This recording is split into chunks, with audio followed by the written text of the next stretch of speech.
चलिए question number 5 देखते हैं बेटा। 5 में क्या कह रहा है? कह रहा है कि इन अ सर्कल, कह रहा है कि in a circle of a radius 21 centimetre. कह रहा है कोई सर्कल है जिसकी रेडियस कितनी है? 21। कह रहा है कि an arc subtend an angle of 60 degree. कह रहा है कोई आर्क है और जो आर्क है ना वो कितनी बन रही है? 60 डिग्री के एंगल पे बन रही है एट द सेंटर, और सेंटर पे एंगल बन रहा है। फाइंड द, ये 3 बातें आपको प्रूफ करनी है, सॉरी माफ कीजिएगा, फाइंड आउट करनी है। तो आराम से देखेंगे प्लीज। तो सबसे पहले तो हम क्या करते हैं, यहां पर हमने एक सर्कल ड्रॉ कर लिया और ये सेंटर, और क्वेश्चन में साफ साफ बोला गया है कि यहां पर कितने का एंगल है बेटा? 60 का। इसको O ले लिया हमने, इसको A, इसको B, इसको C, और रेडियस कितनी है? 21। ये आपकी रेडियस है 21 सेंटीमीटर, और ये भी कितनी है? 21। तो सबसे पहले गिवन पार्ट को लिख लेते हैं। तो इसमें आपको रेडियस दे रखी है 21 सेंटीमीटर, थीटा दे रखा है 60 सेंटीमीटर, ठीक है।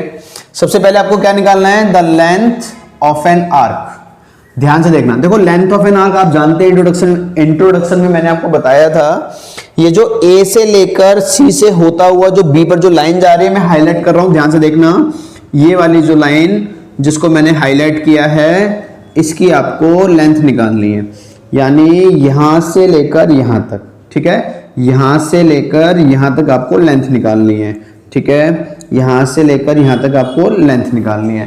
तो मैंने आपको एक फॉर्मूला बताया था, याद करो। मैंने कहा था length of an arc equal to, formula बताया था theta by 360 into 2 pi r, है ना। थीटा बाय 360 इंटू कितना बेटा? 2 पाई आर। सॉल्व कीजिए इसको। थीटा की जगह पे 60,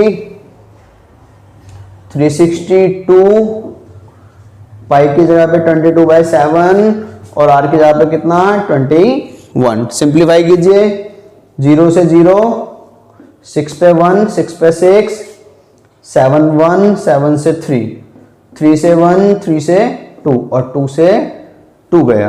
तो आपके पास जो बचा है वो कितना बचा है बेटा? 22 सेंटीमीटर। ये आपकी क्या आ गई? लेंथ ऑफ एन आर्क सम आ गई, ठीक है। तो आसान सा था, हमने कर लिया इसको। चलिए इसका सेकेंड पार्ट ध्यान से देखेंगे। सेकेंड पार्ट आपको क्या निकालना है? Area of the sector formed by the arc. कह रहा है कि इस आर्क से ये जो सेक्टर बन रहा है ना, मैं इसको शेड कर देता हूं थोड़ा सा। ये जो सेक्टर बन रहा है बेटा, ये आपको निकालना है। सर हमने ना इतने सारे क्वेश्चन कर लिए, हम जानते हैं कैसे निकलेगा सर हमें पता है कैसे निकलेगा सर देखो, थीटा अपॉन 360 इंटू में पाई आर स्क्वायर। सर यही तो आपने हमें बताया था, आपने हमें बोला था कि एरिया ऑफ अ सेक्टर, अगर आप चाहें तो इसका नाम लिख सकते हैं OACB। तो फॉर्मूला आपने हमें बताया था sir, theta 360 into pi r square. तो सर देखो, थीटा की जगह पे 60, ये एज इट इज, पाई की जगह पे 22/7, और आर की जगह पे 21 इंटू 21, है ना सर। और सर हम क्लास 10th में पढ़ते हैं तो हमें ये सॉल्व करना आता है, तो आप कर लेंगे ट्राई, ठीक है, वेरी गुड। चलिए 0 से 0, 6 से 1 पे, 6 से 6 पे, 7 1 पे, 7 3 पे, 3 1 जा, और 3 2 पे, और 2 से 11, ठीक है। तो हमारे पास क्या बचा? हमारे पास बचा 11 इंटू 21। मल्टीप्लाई कर लीजिए, 11 बन जाए, 11 का 1 1 कैरी, 231 सेंटीमीटर स्क्वायर। ये आपका क्या निकल के आ गया है? Area of a sector formed by the arc. I hope आपको यहां तक समझ में आ गया होगा, कोई प्रॉब्लम नहीं हो रही होगी। चलिए इसका third part, area of a segment formed by the corresponding chord. अब हमें क्या करना है? सेगमेंट का एरिया निकालना है जो इस कॉर्ड के द्वारा बनाया गया है। ध्यान से देखना फिगर को बेटा प्लीज। अब मैं इसको हटा देता हूं, ये शेडेड पार्ट को मैं हटा देता हूं, शेडेड पार्ट को हटा देता हूं। ध्यान से देखना बेटा प्लीज। यहां पर हमने एक कॉर्ड बना दी ऐसे करके, ठीक है। और आपको अब इसका एरिया निकालना है, ठीक है। इसका क्या बोलते हैं, इसको कमेंट में बताइए प्लीज। इसको जो मैंने सेट किया है इसको क्या कहते हैं, इसको बोलते हैं माइनर सेगमेंट। चलिए तीसरा, अब हमें क्या निकालना है, एरिया ऑफ माइनर सेगमेंट। तो माइनर सेगमेंट का एरिया क्या आएगा सर, एरिया ऑफ सेक्टर में से ट्रायंगल को क्या कर देंगे, माइनस, है ना, ट्रायंगल को क्या कर देंगे बेटा, माइनस। तो यहां पर मैं लिख लेता हूं क्या, एरिया ऑफ सेक्टर यानी theta upon 360 pi r square minus area of a triangle O A B. Sir कितने का एंगल है, 60 का। सर मैंने आपको क्या बताया था, याद करो, मैंने कहा था कि अगर एंगल 0 से बड़ा और 90 से छोटा या 90 के बराबर आ जाए तो उस सिचुएशन में आप फॉर्मूला यूज कर सकते हैं 1/2 r square sine theta. Sir पर ना सर मेरे ना स्कूल वाले सर ने बोला था कि इसकी जगह पे ना √3/4 इंटू साइड का स्क्वायर लगा दो। सर मैं आपसे पहले ही कह चुका हूं, कंडीशनल याद कर लो वेल एंड गुड है, पर नहीं याद होगा तो क्या करोगे, तो यूनिवर्सल काम आएगा। तो आप यूनिवर्सल पे भी ध्यान दीजिए और कंडीशनल पे भी, है ना, मैं दोनों करवा रहा हूं आपको। तो पहले हम यूनिवर्सल पे ध्यान देते हैं जो सबके लिए अप्लाई होता है, और फिर हम कंडीशनल जो कहीं कहीं अप्लाई होगा, सब जगह अप्लाई नहीं होगा। हालांकि आपको समझने में तो बड़ा आसान लगेगा उन टीचर से कि अरे अरे बहुत अच्छी बात है यार, √3/4 इंटू साइड स्क्वायर करवा दिया, 2 मिनट में आंसर आ गया। अरे भाई आंसर से मतलब नहीं है, नॉलेज से मतलब है, कंसेप्ट्स क्लियर होने चाहिए, ठीक है। मार्क्स के लिए पढ़ना है, ठीक है, पर नॉलेज के लिए पढ़िए, मार्क्स अपने आप आ जाएंगे। चलिए ध्यान दीजिए, तो हमने यहां पर फॉर्मूला अप्लाई करा है 1/2 r square sine theta. Value put कर लेते हैं, थीटा की जगह पे 60, 360 इंटू में, एक बार मैं पाई की वैल्यू देख लूं क्या लेनी है। पाई की वैल्यू मेंशन नहीं है तो 22/7 ही लेंगे। तो यहां पर 22/7 और आर कितना है बेटा, 21 into 21 minus 1/2 21 into 21 into sine 60। चलिए देखिए आराम से सर 0 से 0 1 पे और ये 6 पे, सर 7 से 3 पे और 3 से ये किस पे आ गया, 2 पे, और 2 से ये किस पर आ गया, 11 पे। मुझे पता है कि कई बच्चे पता है क्या बोल रहे हैं, सर इसको सॉल्व करने की जरूरत ही नहीं है सर देखो ना ऊपर हमने सॉल्व किया है सर, ये लिख देते डायरेक्ट।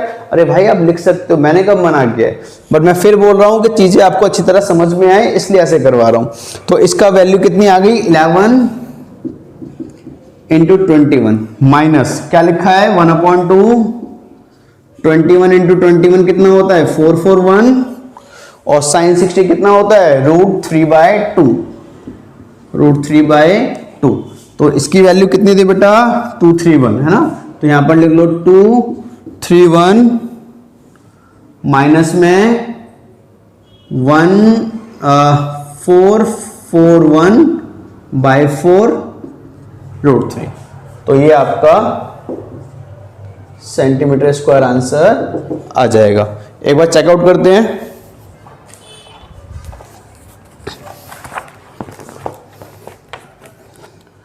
(231 माइनस 441 √3/4) बिल्कुल ठीक है। अब मेरी बात सुनिए ध्यान से फटाफट, है ना। एक ऑल्टर बता रहा हूं,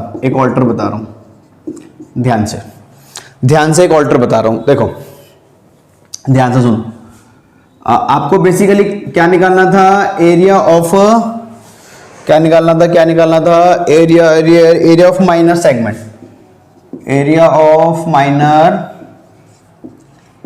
सेगमेंट। ध्यान से सुनेंगे प्लीज। सर मेथड क्या था, सेक्टर में से ट्रायंगल का एरिया माइनस, अरे भाई सेक्टर में से ट्रायंगल का एरिया माइनस, सेक्टर का एरिया आपने निकाल लिया था कितना, मैं लिख लेता हूं, चलो यहां पर लिख लेता हूं, area of a minor sector minus area of triangle O A B, है ना। तो सेक्टर का एरिया आपने निकाला है 231 माइनस सर ट्रायंगल का एरिया। अब मेरी बात सुनो, अब यहां पर फिर से मैं क्या समझा रहा हूं, ध्यान से सुनना और समझना। सर एक बात बताओ सर हमारे टीचर्स ने ना छोटी क्लास में हमें एक बात बताई थी, एक बात सुनो, देखो ये रेडियस और ये 60। सर हमारे टीचर्स ने कहा था हमसे इक्वल साइड के सामने वाले एंगल बराबर होते हैं। अरे भाई इसके सामने ये जो एंगल आ रहा है और इसके सामने जो आ रहा है दोनों बराबर है, मान के चलो मैंने इसको x मान लिया, इसको भी x मान लिया। तो ध्यान से सुनो, इन तीनों का सम कितना आएगा बेटा 180, हाँ या ना? अरे भाई इन तीनों का सम x प्लस 60 बराबर कितना 180। 60 को इधर ले जाओ तो ये हो जाएगा 2x बराबर कितना 120, और 2 से कैंसिल करोगे तो x की वैल्यू 60 है ना। x की वैल्यू कितनी आ गई बेटा 60, मतलब इन दोनों की वैल्यू भी 60 ही आ रही है। इसका मतलब हम ये कह सकते हैं एज अ कंडीशन अप्लाई करके कि अगर कभी यहां पर 60 आ जाए सेंटर पे तो समझ जाना वो ट्रायंगल इक्विलेटरल ट्रायंगल होता है। कौन सा बेटा? इक्विलेटरल। और अगर वो इक्विलेटरल है तो आप सबको पता होना चाहिए फॉर्मूला क्या होता है, √3/4 इंटू साइड का स्क्वायर, है ना। दिस इज व्हाट, ये क्या है, ये फॉर्मूला है एरिया ऑफ इक्विलेटरल ट्रायंगल का। अब इसको आप सॉल्व कर लीजिए। साइड कितनी है 21 का स्क्वायर, तो आपका कितना आ गया 231, और ये आ गया 441/4 √3। तब भी आंसर आपका सेम आएगा। आई होप आपको यहां तक समझ में आ गया होगा। वीडियो को पॉज कर लीजिए, नोट डाउन कर लीजिए साफ साफ। मैं पूरी कोशिश कर रहा हूं कि आपको चीजें बहुत अच्छी तरह समझ में आए, नॉलेज के लिए समझ में आए, जिससे मार्क्स आपके अपने आप आ जाए। चलिए नोट डाउन कर लेंगे, फिर आगे चलते हैं।